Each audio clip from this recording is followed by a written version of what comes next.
بسم اللہ الرحمن الرحیم۔ انم کی زندگی کا خوفناک اور ڈراؤنا واقعہ۔ انم اس واقعے کے بارے میں بتاتی ہیں، رات کا کھانا تیار کر کے میں فارغ ہوئی تو باورچی خانے سے نکلتے ہوئے میری نظر دیوار پر لگی گھڑی پر پڑی۔ اف، اتنی دیر ہو گئی۔ میں نے جلدی سے سامنے صوفے پر پڑی چادر اٹھا کر اوڑھی اور گھر کی چابی پرس میں ڈال کر گھر سے نکل گئی۔ راستے میں ہی مغرب کی اذان شروع ہو چکی تھی۔ میں سوچ رہی تھی کہ بچے کہیں گے آج ماما ٹیوشن سے لینا بھول ہی گئی۔ یہ سوچتے ہوئے میں تیز تیز قدموں سے ٹیوشن سینٹر کی طرف بڑھ گئی۔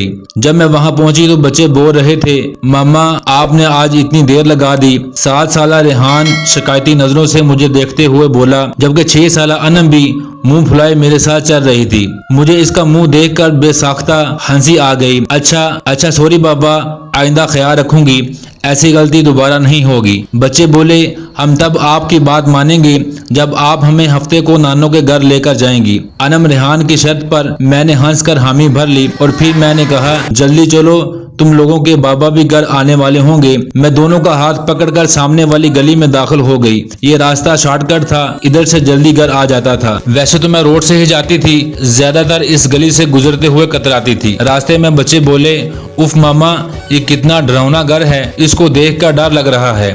ریحان ہاؤس نمبر 450 کو دیکھتے ہوئے بولا، جو بالکل اندھیرے میں ڈوبا ہوا تھا۔ عجیب وحشت برس رہی تھی۔ اس کی بات پر میں دونوں بچوں کو لے کر جلدی سے آگے بڑھ گئی۔ رات کام سے فارغ ہو کر بستر پر لیٹی تو بے ساختہ نظروں کے سامنے وہ گھر آ گیا۔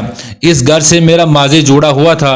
میں آہستہ آہستہ اپنے بیتے ماضی کو یاد کرنے لگی۔ میرا نام علینا ہے، ہم 3 بہنیں اور 1 بھائی ہیں۔ میرے بابا آرمی میں ہوتے تھے، جبکہ میری ماما سادہ سی گھر میں گھریلو خاتون تھی۔ میں انٹر میں تھی تو بابا نے اماں کی خواہش پر بڑا گھر لے لیا، کیونکہ جس گھر میں ہم تھے وہ گھر ہمیں کافی چھوٹا پڑ رہا تھا۔ جس دن بابا نے نیا گھر لیا ہم سب بہن بھائی بہت خوش تھے۔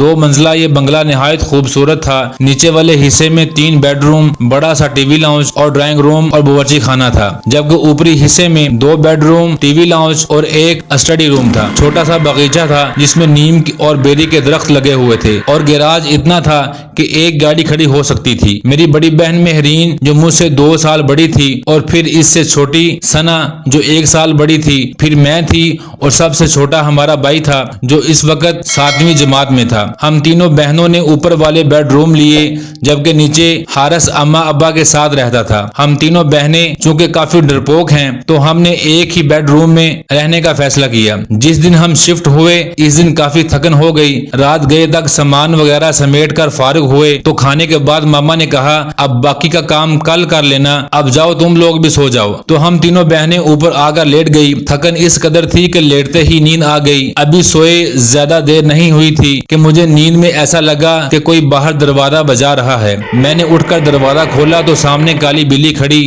مجھے گور رہی تھی۔